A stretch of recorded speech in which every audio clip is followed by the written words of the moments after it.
Started. Welcome. I'm glad you could all make it to the session.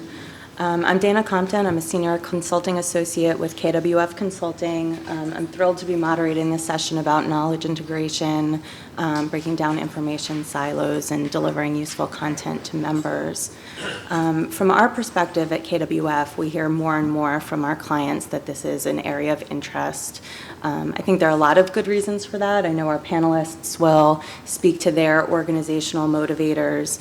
I've pulled out a few things that we've heard from our clients about why this has become a thing, why this is a goal for societies. So I thought I'd sort of set the stage for our session with some background information. So we know there's this huge, we'll call it jumble of content out there. There's an awful lot to sift through today. And today's content consumers are really looking for a way to get exactly the information they need online and only the information they need quickly and easily. And so more and more they're looking to their societies as a resource for content curation, as that authoritative go-to resource. Product distinction has become less important in favor of dissembling and entwining products. Product packages, ideally personalized around user interests and needs, are really attractive.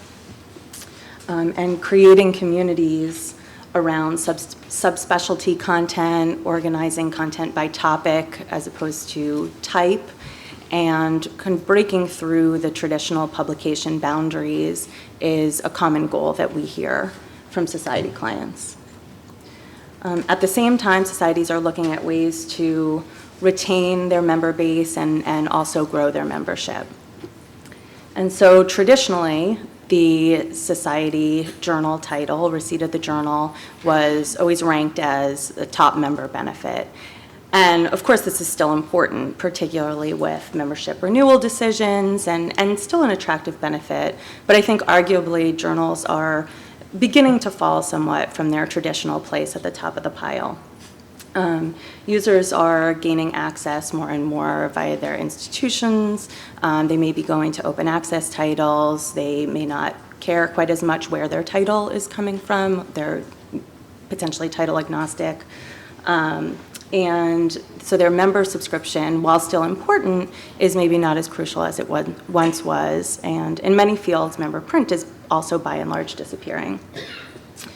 So early career members in particular are increasingly citing community engagement as well as continuing education and professional development resources as highly important. So societies are finding themselves, sorry, this is just a little bit different. Societies are finding themselves more and more needing to innovate new products to drive member engagement, to meet their members' educational and professional needs, and to create that community atmosphere. On the business side as well, of course, there's motivation to move into this online service arena. So I pulled this information from the Simba Online Services report that was released in January, and the report found that online services have been and continue to be the fastest growing of all content delivery segments. So in 2016, they estimated online services growth at about 3.6%, and are projecting that rate of growth to continue annually through 2020. So again, good business decision here as well. So for those reasons, among many others that our amazing panel will talk to us about, I think this will be a great topic for discussion. I'll introduce our panelists just briefly. I know they'll give us much more background about their roles during their talks. But we have Rob Bartel, who is the Chief Innovation Officer from the Endocrine Society. And Rob heads up their knowledge integration initiative as well as their new product and innovation team. We have Kristen Hauk, who is Assistant Managing Editor from the American Association for Clinical Chemistry, and she oversees production of their 2 journals. Helene Goldstein is here from American College of Cardiology. She is their Director of Digital Content Development, particularly overseeing their website, acc.org. And then rounding out our panel, we have Glenn Campbell, who's Managing Director at BMJ Americas. And so our speakers are going to talk to us about their roles with respect to their organization's content strategy, the initiatives their respective groups have undertaken, and give us a high-level view of where they started, what they've done, where they are today, and of course where they still hope to be with respect to knowledge integration. But with that said, we're going to try to keep our individual presentations as brief as we can.